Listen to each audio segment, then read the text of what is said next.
Thank you for tuning back in to Little Gems of Wisdom with Robin. And today I want to discuss a little bit more about Jeremiah 28. Okay, um, everyone is looking for a good message. Everyone thinks the Lord has something always encouraging and positive to say. And sure, the Lord comes in the name of peace, and sometimes there are encouraging messages. But we have people that's walking around with itchy ears. They're only looking for messages with encouragement. So I want to discuss a little bit of commentary from Jeremiah 28, verses 10 to 17. The broken yoke. Then Hananiah the prophet took the yoke off the prophet Jeremiah's neck and broke it. And Hananiah spoke in the presence of all the people, saying, Thus says the Lord, even so I will break the yoke of Nebuchadnezzar, king of Babylon, from the neck of all nations within a space of 2 full years. And the prophet Jeremiah went his way. Hananiah the prophet took the yoke off the prophet Jeremiah's neck and broke it. Jeremiah had this yoke when he spoke to the king Zechariah and the messengers from other nations. That was in Jeremiah 27, 1 and 3. Apparently, some days or weeks later, Jeremiah 27 and 1 and 28 and 1.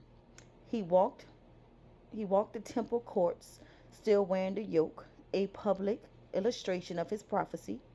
Hananiah did not like the message of the yoke, so he took it from Jeremiah and broke it. Even so, I will break the yoke of Nebuchadnezzar. Hananiah said this in the name of the Lord. He illustrated his message that the revolt against Nebuchadnezzar would succeed by breaking the yoke and explaining the meaning of the broken yoke, again giving a time measure for it to happen. The prophet Jeremiah went his way. By all appearances, Hananiah won the public dispute between the prophets. He seemed to overpower Jeremiah. He said the last word, and Jeremiah walked away without a response. In this case, appearances were not true, and neither was Hananiah. Yokes of wood, yokes of iron. That's 12 and 24. A yoke of iron to replace a yoke of wood. Now the word of the Lord came to Jeremiah and Hananiah. The prophet had broken the yoke from the neck of the prophet Jeremiah, saying, Go tell Hananiah, saying, Thus said the Lord, you have broken the yoke of wood, but you have made it in their place of yokes of iron. For thus says the Lord of hosts, the God of Israel, I have put a yoke of iron on the neck of all the nations, that they may serve Nebuchadnezzar, king of Babylon, and they shall serve him. I have given him the beasts of the field also. You have broken the yokes of wood, but you have made it their place yokes of iron. We aren't told Jeremiah how Jeremiah felt when he left the confrontation with Hananiah at the temple. Yet later, God gave him a message to send to Hananiah that would break the wood yoke Jeremiah wore as a pathetic illustration, but could never break the yoke of iron God was set upon those who opposed Nebuchadnezzar. Okay? I have put a yoke of iron on the neck of all of these nations. Their proposed rebellion against Nebuchadnezzar would fail. They would serve him, and Nebuchadnezzar's dominion will be so complete that he will rule over the beasts of the field. So now we're getting down to 15 to 17. I have a point that I'm making here. The word to Hananiah. Then the prophet Jeremiah said to Hananiah the prophet, Hear now, Hananiah, the Lord has not sent you, but you make this people trust in a lie. Therefore, thus saith the Lord, Behold, I will cast you from the face of the earth. This year you should die, because you have taught rebellion against the Lord. So Hananiah the prophet died the same year in the 7th month. Hear now, Hananiah, the Lord has not sent you, but you make this people trust a lie. Hananiah felt it important to directly and publicly tell Hananiah that whatever his intentions, he was a false prophet. Worse, he harmed the people of Judah, leading them to trust in a lie that they wanted to believe, because it was a much more positive message than Jeremiah. Okay? This year you should die. This was God's message to Hananiah. He gave a time measure for his prophecy. So God gave him a time measure in return. Hananiah would die within a year, and he did. So this message, and I also want to read this as well, because he have taught rebellion against the Lord. It is possible to say what Hananiah's intentions were, but it was not possible to measure the effect of his lies. Whether he meant to or not, he taught rebellion against the Lord, and God would not stop him from continuing to do so. This message I wanted to talk about because I just feel like people have itchy ears. They want to hear things that they want to hear, and they want to make sure that it's something that they agree with. God is not here to agree with you. God is here to be able to have salvation and to save people and let his word be performed, his will be performed.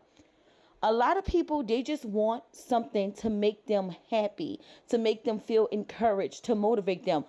Jesus Christ is not coming with flowers, with bouquets of flowers and chocolate candies. He's coming with a sword.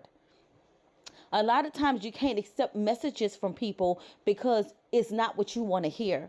And then you want to hear things from people that sounds the way that you want your life to go, the direction you want your life to go into. That's just not going to happen. When God's word is his will and his will is his word, if God says something, that's exactly what's going to happen. It's not going to be what you want it to be because you feel like it's more flowery, it's more acceptable. You can digest it a little bit better. I'm sorry, but I come to tell y'all that a lot of people that y'all following, God is not sending them. He's not sending them. Okay, God is not sending motivational speakers.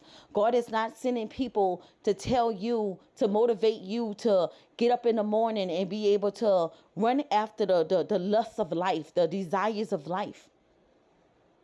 God is about salvation. He is not about you coming on earth, experiencing every positive thing in the world without learning the lessons that you need to learn, so that you can enter into the kingdom of heaven. Y'all got God messed up because y'all think he's just here to just give gifts and give grace. God will put you through trials and tribulations. God will let things happen to teach you lessons. God will chasten you. Okay? So a lot of times y'all following these prophets because, let's be honest, you always want something sweet more than you want something sour. You don't want the full wrath of God and what he's going to do. You'd rather just hear something nice and sweet so that you won't have to worry the rest of your day. You don't have to change many things in your life. You could just stay the same, and in the back of your mind, not knowing that that's not what God wants for you. So the message I'm just coming out with today is that God prophets are here. They are definitely going into the end time messages. That's where we are right now.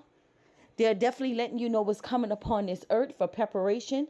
Yes, God has always spared his children and always make sure his children is okay. But God has also chastened his children. He chastised them. He teach them lessons. He keep them on track. And a lot of y'all don't want to do that either. Y'all want a very, very simple life that don't take much to live every day. Y'all not learning y'all lessons. Y'all not following what God telling y'all to do because y'all comfortable and y'all don't want to be stretched and bend to become the version that God want you to become. He coming for someone without spot or blemish. He's not coming for someone who think they're going to straddle the fence and be lukewarm. I'm sorry. If you got sins, you need to address it. Even I have things that I'm working on to try to eliminate out of my life and to purify myself. This is not a message for perfection. This is a message telling you that you need to stop running behind people that's giving you messages that you want to hear because you have itchy ears and you don't want to hear the true voice of the Lord in the direction he's telling you to walk into. Because it's too much for you because you want to be comfortable and live in your sin. And that's comfortable for you. So with that, I am going to wrap it up. Please take care. Please like, share, and subscribe. Bye-bye.